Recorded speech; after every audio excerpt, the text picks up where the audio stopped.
আমরা যদি কাউকে দিতাম পরে উঠতো স্বজনপ্রীতির অভিযোগ, পরে উঠতে যে নিজে টাকা খেয়ে ফেলার অভিযোগ উঠতো না, উঠতো না।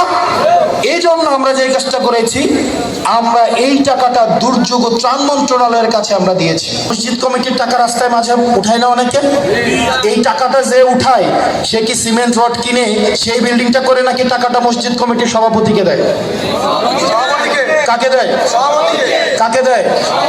নাকি মসজিদের টাকাটা যিনি রাস্তায় উঠায় উনি টাকাটা নিজেই হচ্ছে মসজিদে খরচ করে করে করে ঠিক একইভাবে বন্যার সময় আমাদের ডাকে মানুষ সারা দেশ থেকে এসে 12 কোটি টাকারও বেশি আমাদেরকে দিয়েছে, দেয় নাই?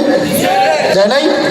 এখন আমরা টাকাটা উঠাইছি, আমাদের লজিস্টিক সাপোর্ট নাই, এই 12 কোটি টাকা নিয়ে আমরা কয়জনকে দিব বলেন?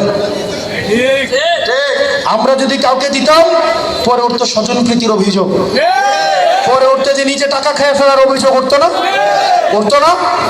এই জন্য আমরা যে কাজটা করেছি, আমরা এই টাকাটা দুর্যোগ ও ত্রাণ মন্ত্রণালয়ের কাছে আমরা দিয়েছি।